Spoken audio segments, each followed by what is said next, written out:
el Señor les bendiga a todos en esta mañana.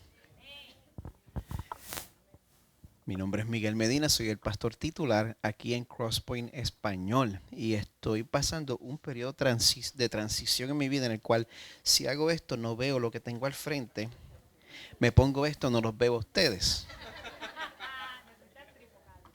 Qué bueno es llegar a la mediana, a la mediana edad, pero bueno, hasta aquí nos ayudó el Señor y esta mañana es extra especial, ya que hace un tiempo le pedí a alguien que todos aquí amamos, a que amamos mucho, si consideraría predicar uno de los temas de nuestra serie Lucha por el Gozo.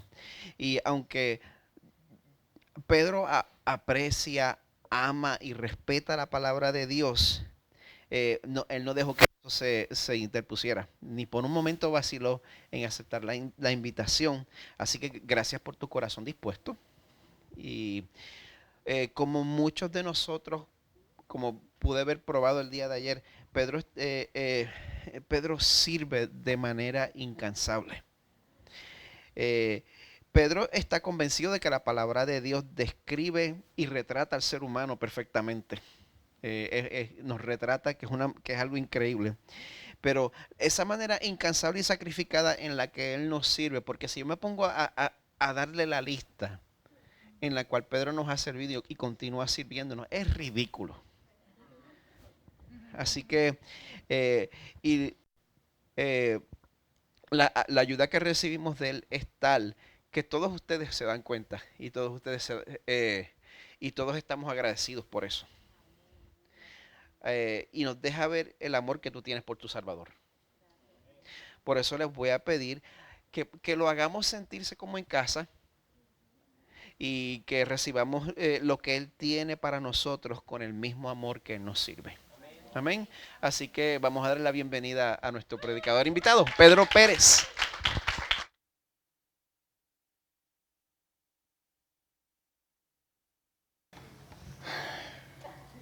Wow. Empezaste mal. Sí. Buenos días. Como mencionó nuestro pastor Miguel, perdón, mi nombre es Pedro Pérez. Si han venido anteriormente, pues seguramente que me han visto trabajando detrás de las cámaras, pues eso es lo que usualmente hago los domingos. Es raro irse uno por aquí. Y les tengo que confesar que esta es la primera vez que me paro frente a una congregación a hacer una prédica. Y es totalmente diferente, como les digo, a estar allá detrás. Tengo que hacerles una salvedad. Si escuchan algún ruido extraño, no se asusten. Es que ese es mi estómago, que a veces cuando se pone nervioso, pues suena un poquito duro. Así que sean pacientes conmigo, por favor. Pues yo soy parte del grupo de 4 hermanos que en la iglesia nuestro pastor está discipulando, y como parte de la capacitación de ese proceso, pues nos ofreció la alternativa de seleccionar un verso de la Biblia de los 7 capítulos de los 7 pecados relacionados con los 7 pecados capitales. Y yo escogí el de la avaricia, también conocida como la codicia. Antes de comenzar, les pido por favor que nos pongamos de pie para hacer una oración.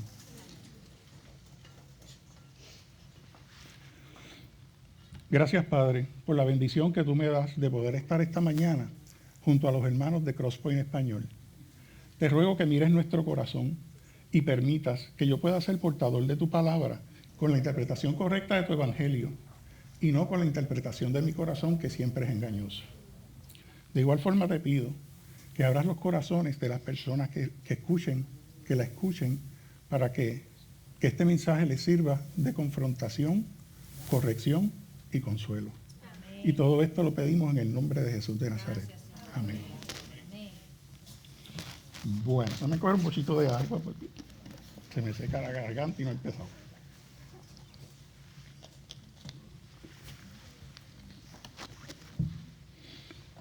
Continuamos con la serie Lucha por el Gozo, que está basada en el libro de Proverbios.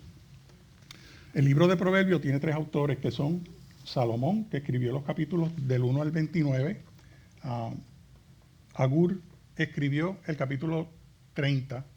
Y by the way, ese es ahí en ese capítulo Agura escribió lo que es el verso preferido mío de la Biblia y lo integré como parte de los 2 versos que voy a utilizar en esta mañana. Y el tercer libro es Anónimo, que es el capítulo 31 de Proverbios. El libro de Proverbios tiene 2 temas principales, que son la sabiduría y el temor a Dios. Proverbios 1:7 une esos 2 temas con el siguiente verso. El principio de la sabiduría es el temor a Dios. La sabiduría es la revelación de Dios mediante el Espíritu Santo que nos los pone en nosotros.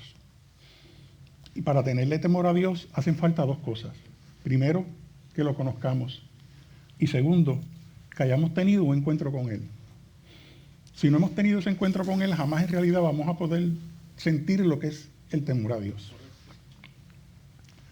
Cuando decimos que debemos tener temor a Dios, se refiere a que le tengamos respeto, reverencia, seamos sumisos a Él, admiración y sobre todo que le tengamos obediencia.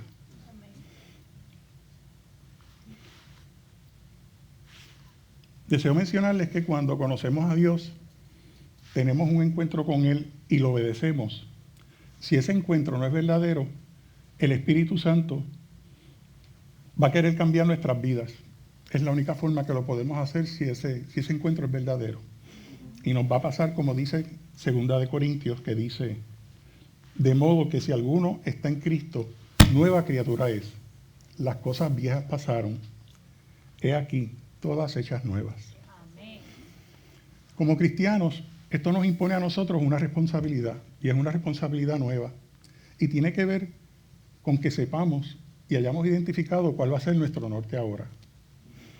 Y también tenemos que saber en qué nos vamos a gastar. Cuando les digo en qué nos vamos a gastar, me refiero en qué vamos a dedicar nuestro tiempo, en qué lo vamos a invertir. Eso nos lleva a hacernos la siguiente pregunta. ¿Van a estar mis decisiones de la vida basadas en lo que Dios quiere que yo haga o en lo que yo quiero hacer? Pues en este mensaje que les voy a traer esta mañana, mi deseo es que al finalizar podamos ver cómo el pecado de la avaricia, al igual que cualquier otro pecado, puede alejarnos de Dios y de donde Él desea que nosotros estemos. Desde la perspectiva cristiana, la avaricia es anhelar algo más que a Dios, hacer algo más importante que a Dios y vivir para algo más que Dios. Cuando codiciamos algo, comienza un proceso en nuestro corazón que se convierte en una dinámica. Y se las voy a explicar. Cuando codiciamos algo, lo buscamos para llenar un hueco en nuestro corazón. Y cuando lo buscamos, más lo deseamos. Y mientras más lo deseamos, más lo necesitamos. Y cuando finalmente lo tenemos, decimos, y esto es todo lo que hay. Y entonces nos damos cuenta de que el hueco que teníamos en nuestro corazón aún permanece. Y lo único diferente es que ese hueco ahora es más grande.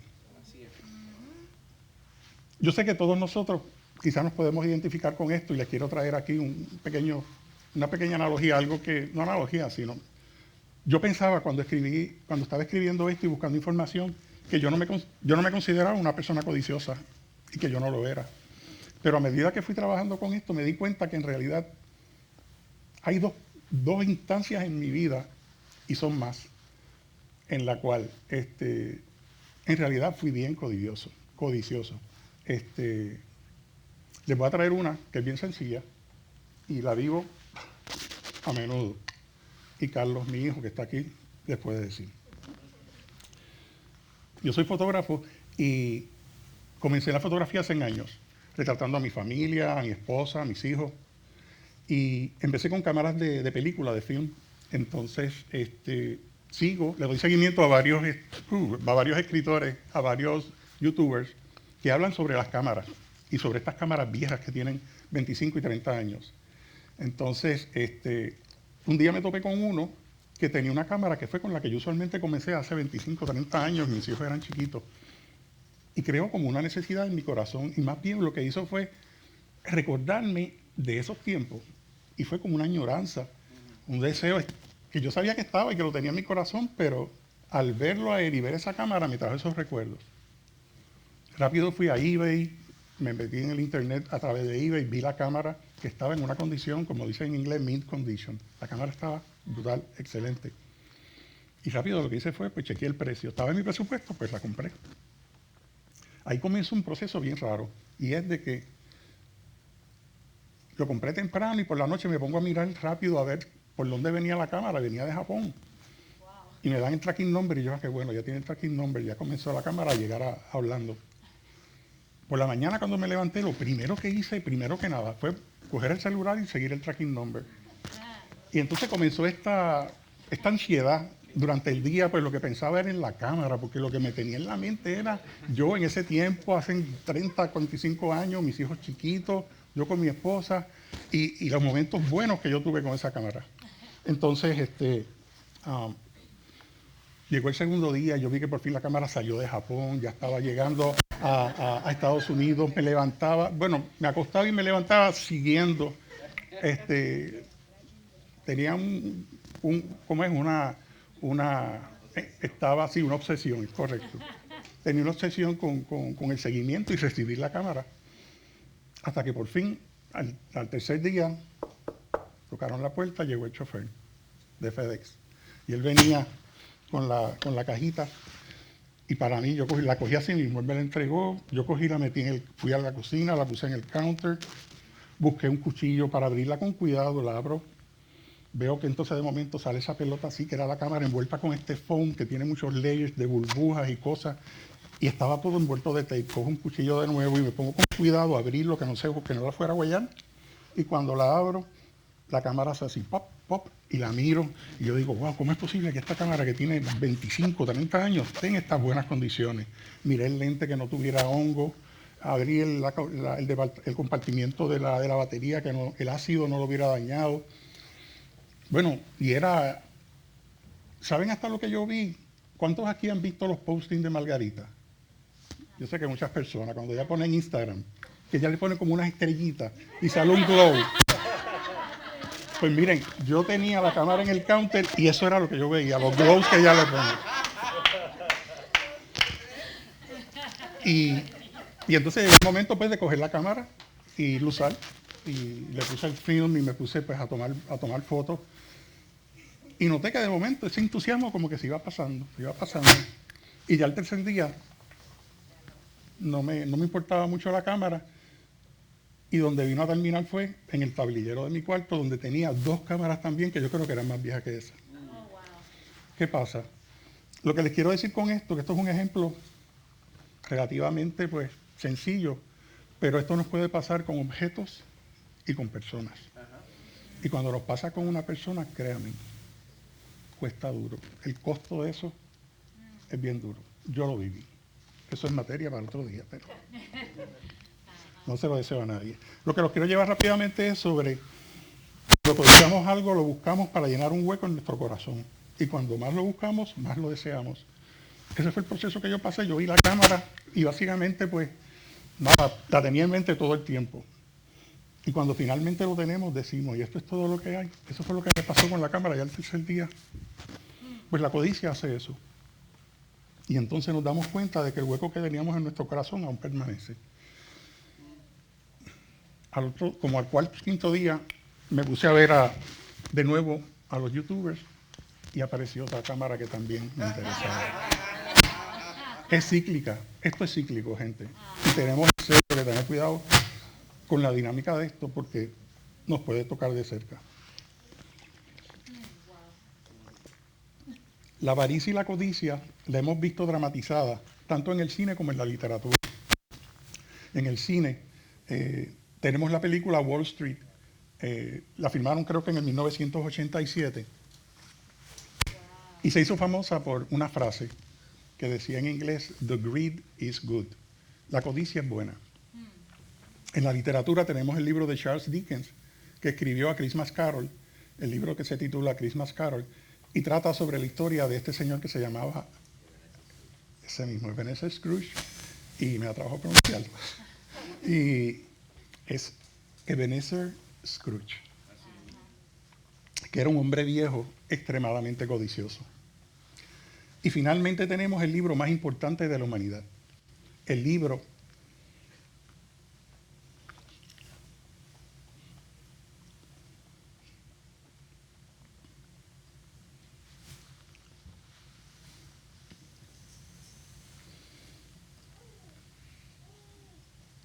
el libro que tiene la fórmula para obtener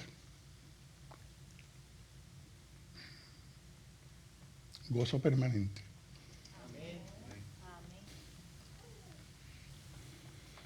Y ese libro es la Biblia. Y nos presenta a Judas Iscariote, quien por 30 monedas de plata traicionó no tan solo a quien fue su mentor y amigo, sino que traicionó nada más y nada menos al Hijo de Dios hecho hombre. Las manifestaciones de la codicia en nuestras vidas son más frecuentes de lo que nosotros creemos. Y por eso necesitamos entender que la codicia tiene sus raíces en los deseos de nuestro corazón. Y se muestra de las siguientes formas: mediante un deseo y o amor desordenado por algo o alguien. Y mediante un deseo que te inquieta todo el tiempo. Yo prefiero definirlo de la siguiente forma: un intenso anhelo por algo o alguien, que cuando te acuestas a dormir lo haces pensando en ello. Y cuando te levantas, ese deseo continúa siendo tu interés primordial y lo conviertes en tu razón de vivir. Y peor aún, lo conviertes en tu ídolo. Esta mañana les voy a estar hablando de 2 pasajes bíblicos que tocan el tema de la avaricia y son los siguientes. El primero es Proverbios, se encuentra en el capítulo 30 y van a ser los versos del 7 al 9. Y el segundo va a ser Marcos 10, los versos del 17 al 22, que trata sobre la historia del joven rico. Este es mi verso favorito de la Biblia. Proverbios 30, del 7 al 9, y se los voy a leer de la versión de la Biblia Reina Valera 1960. 2 cosas te he demandado, no me las niegues antes de que muera. Vanidad y palabra mentirosa aparta de mí. No me des pobrezas ni riquezas, manténme del pan necesario, no sea que me sacie y te niegue y diga: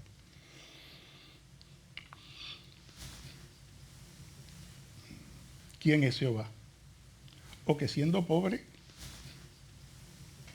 hurte y blasfeme el nombre de Dios. Curiosamente, desde que escuché a un pastor amigo hablar sobre este verso, se convirtió inmediatamente en mi verso preferido de la Biblia. Y este verso se encuentra en el único capítulo que Agur escribió en la Biblia. Agur sabía que su corazón, al igual que el nuestro, por default, va a albergar pensamientos de pecado y de codicia. También él sabía que al tener exceso de posesiones materiales, si no era cuidadoso y no cultivaba piedad y misericordia hacia los demás, ese desordenado anhelo iba a hacer que se olvidara de su dependencia de Dios. Agur reconoce que nuestro espíritu constantemente está en una batalla espiritual. Y de la única forma que podemos establecer un balance es contando con que Dios sea nuestro justo proveedor. Y por eso le pide que lo mantenga del pan necesario. Al leer ese verso de manténme del pan necesario, lo que viene a mi mente es que quizás Jesús lo consideró para ser el Padre Nuestro. E incluirlo cuando Él dice: Padre nuestro que estás en los cielos, danos hoy nuestro pan de cada día. Qué curiosidad que ese manténme del pan necesario cuadra perfectamente con el pan nuestro que todos sabemos. Por eso es que sus palabras muestran que cuando en verdad entregamos nuestra vida a Cristo y nos llegan deseos de pecar, vamos a sentir deseos de huir del pecado. Ahora les voy a hablar sobre el segundo verso que seleccioné para que veamos cómo el pecado de la codicia y la avaricia se puede manifestar en nuestras vidas.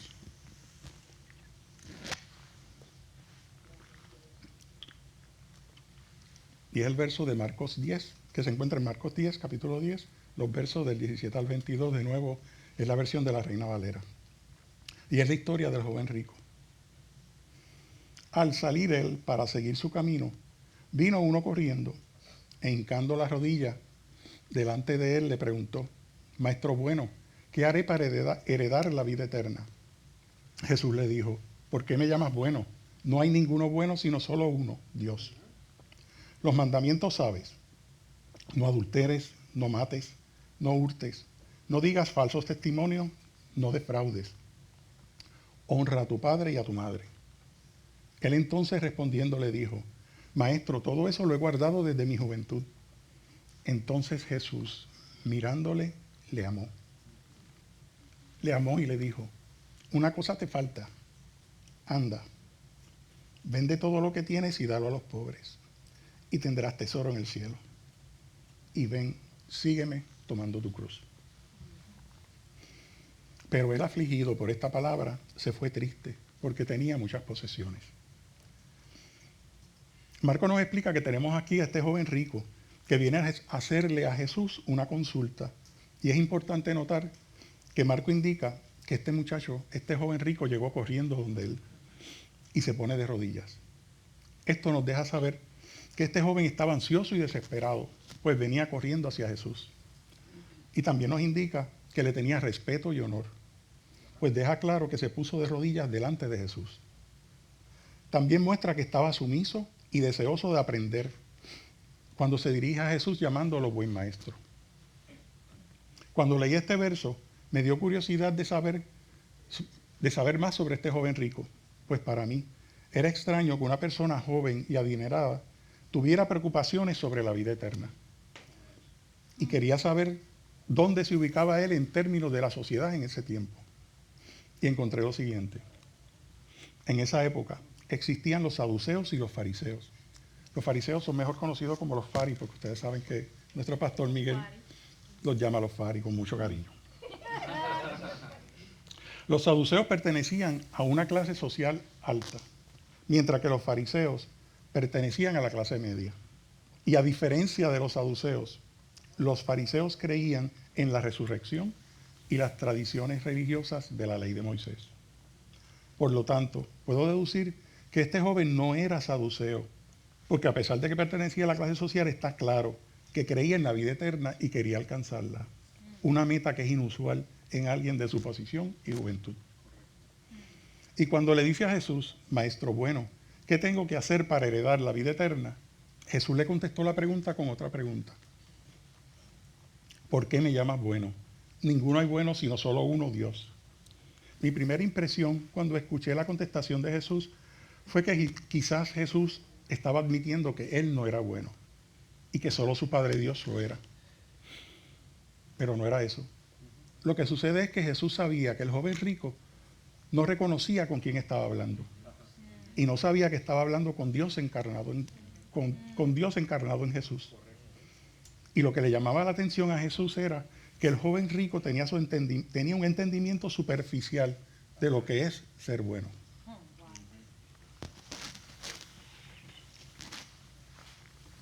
Pero es que se me seca la boca. Curiosamente, el mismo entendimiento que el joven rico tenía de ser bueno es el que muchos de nosotros tenemos cuando nos llamamos buenos los unos a los otros. Ser bueno es un término relativo y es comúnmente usado en nuestra cultura. Un ejemplo clásico es en las funerarias, cuando en todo el mundo se refiere al que murió como una persona buena, aunque haya sido su vida como un tren descarrilado y nunca haya estado en los caminos del Señor. Yo conozco a los amigos de mi hijo y yo sé que son buenos muchachos, son serios y responsables. Por eso yo los llamo buenos. De igual forma yo conozco a varios de ustedes que están aquí y como nunca los he visto hacer nada malo, para mí también son buenos.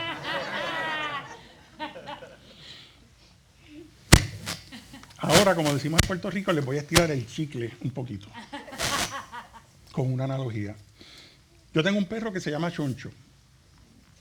Y si ustedes me preguntan si Choncho es bueno, claro que sí que le puedo decir que Choncho es bueno. ¿Por qué? ¿Cómo yo sé que Choncho es bueno? Bien fácil. Cuando él ve a Félix llegar en su guagua de FedEx a traerme un paquete, él no le ladra y le menea el rabo. Y cuando yo llamo a Choncho, rapidito él viene y se sienta aquí al lado mío, menea el rabo y me saca la lengua. Los criterios que usé para determinar si los amigos de mis hijos son buenos, al igual que los que usé para saber si ustedes eran buenos, fueron los mismos que usé también para decir que mi perro es bueno. Fueron los mismos criterios. Son criterios meramente objetivos y aunque pueden variar de persona a persona, los combinamos con nuestros valores morales. para medir el grado de bondad en las personas. Ahora bien, en esta historia, Jesús le hace claro a este joven que el único bueno es Dios. Esto es así porque nosotros, esto es porque nosotros no somos capaces de tener la perfección de bondad que Dios exige de nosotros. Por lo tanto, ser bueno es definido por el carácter de Dios, cuyo carácter es explicado y manifestado en la ley de Moisés, o sea, en los 10 mandamientos. Y cuando nos juzgamos contra el estándar supremo de Dios, entendemos que a consecuencia del pecado de Adán y Eva, no hay forma alguna que nosotros podamos ser buenos. Por eso en Romanos 3:10 dice, como está escrito, no hay justo ni aún uno. Juan Calvino describe como civic virtue, virtud civil, cuando las personas que no son cristianas hacen buenas obras, como por ejemplo, se abstienen de robar, o cuando hacen una donación de dinero desde lo más profundo de su corazón a causas benéficas y nobles. En este caso, muchas personas lo consideran como una cosa buena. Y lo interesante es que lo ven en cumplimiento de la ley de Dios, pero en realidad no lo está. Para que Dios considere esos actos, tienen que estar motivados por un corazón que lo ame a Él y lo busque a Él y lo honre un 100%. Por eso es que antes de que Dios considere si nuestras obras están en conformidad con la ley, Él primero mira nuestro corazón y busca si nuestra intención es glorificarle a Él un 100%.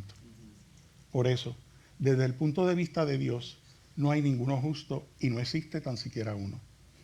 Este es el concepto equivocado que el joven rico tenía. Su entendimiento era que para heredar la vida eterna, él tenía que hacer algo que lo hiciera merecedor de obtenerla.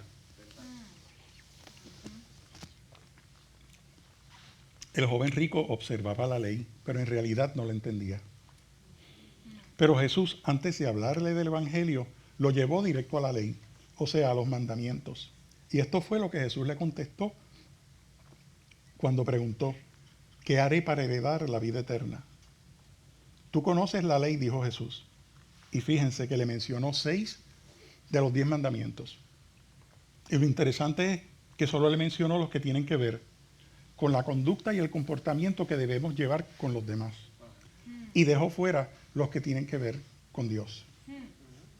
O sea, que le dio prioridad a los mandamientos que tienen que ver con el aspecto horizontal de nuestra vida y no con los que tienen que ver con el aspecto vertical. Yo imagino que el joven rico suspiró de alivio cuando Jesús le dijo, tú conoces los mandamientos.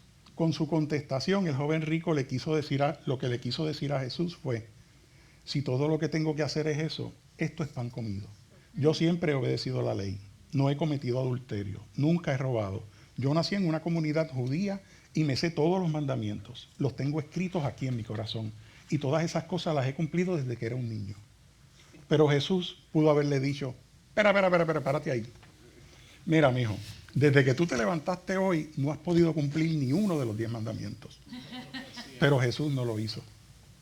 Y era obvio que este joven no había escuchado el sermón del monte de Jesús, donde explicó los errores que los fariseos le dieron a la interpretación de la ley.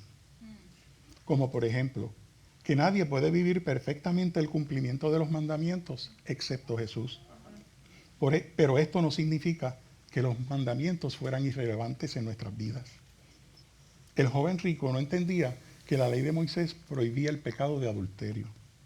Pero aunque literalmente no lo cometieras, si cuando mirabas a otra mujer lo hacías con lujuria, estabas violando la ley.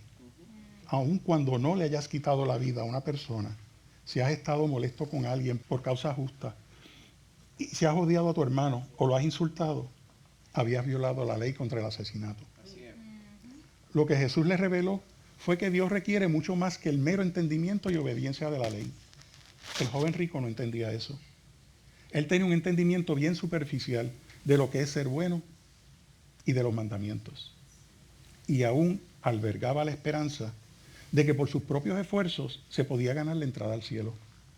Y queridos hermanos, la verdad es que el joven rico no es mucho más diferente que muchos de nosotros cuando no entendemos la razón del Evangelio.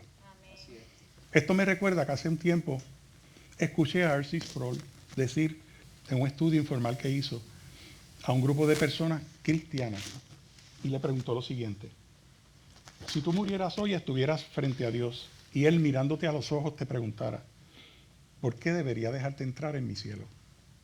¿Qué le contestarías? Él dice que un 80% de las personas contestaron lo siguiente: traté de llevar una buena vida, no fui criminal, nunca maté a nadie, asistí a la iglesia todos los domingos, bueno, a casi todos. Fui un diácono, fui un anciano de mi iglesia, era servicial con todo el mundo. Yo era un ministro de mi iglesia.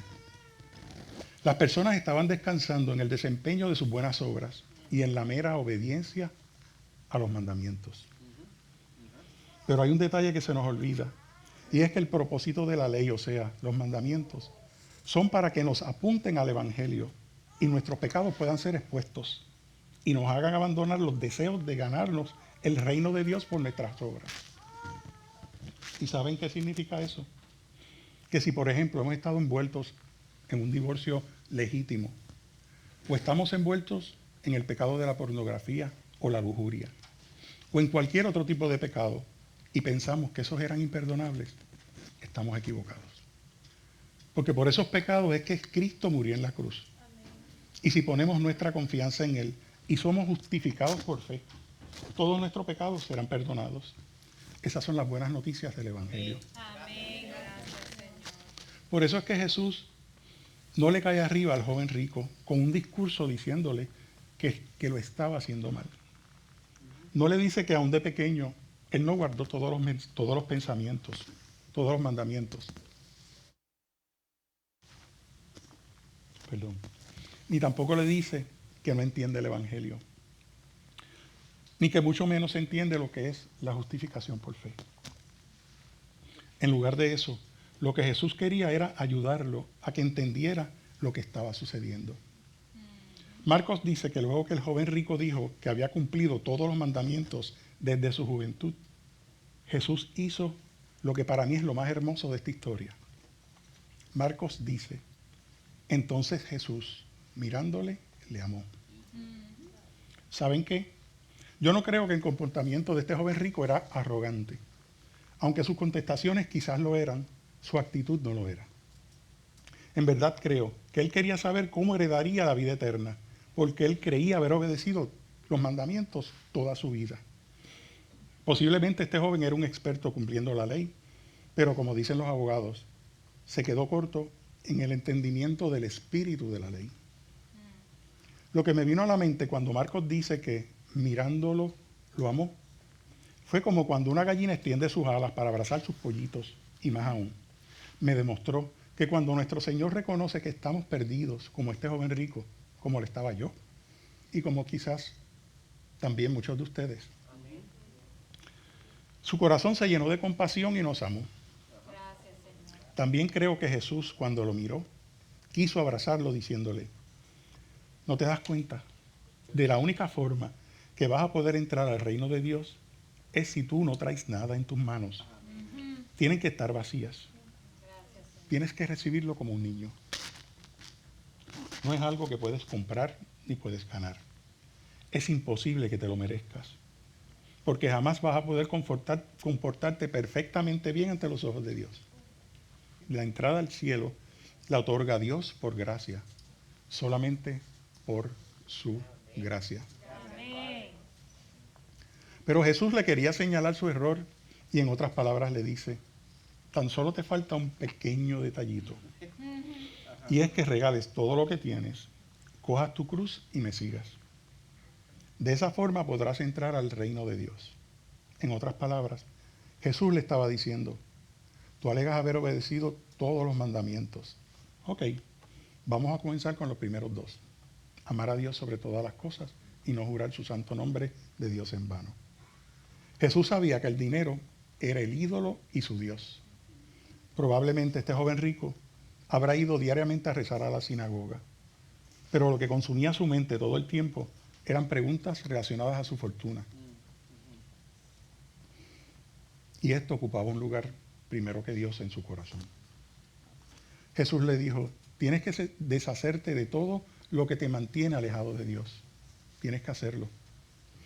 Luego de Jesús darle la contestación a esta pregunta, Marcos relata que el joven rico se fue triste.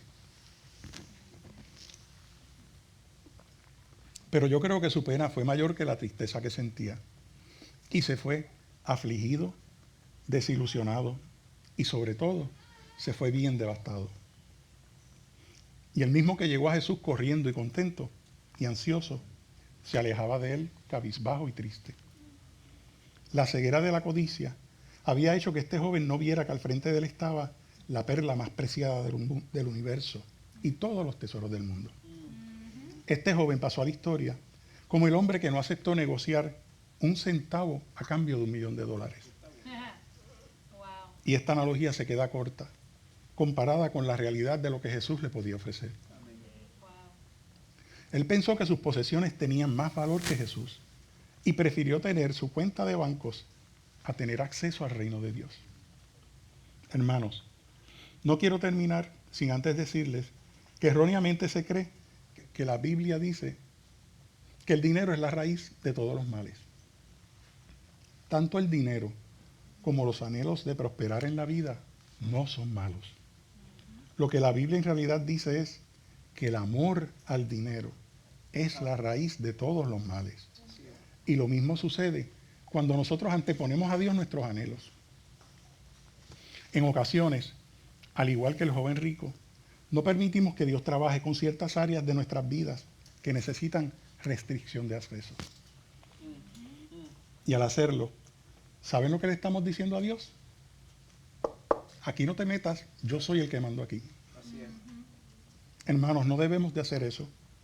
Cuando nos venga al corazón ese sentimiento de rechazar lo que Dios desea cambiar en nuestras vidas, lo que tenemos que hacer es lo siguiente. Reconocer que Jesús no tuvo que botar menos sangre conmigo para que perdonara mis pecados. Debemos pararnos frente a la cruz y mirar cara a cara a nuestro Salvador para ver todos nuestros pecados clavados en ella. Y continuar mirando detenidamente para que veamos que colgando está también el perdón que necesitamos. Gracias, Señor. Una vez veamos nuestra vida a través del cristal del Evangelio,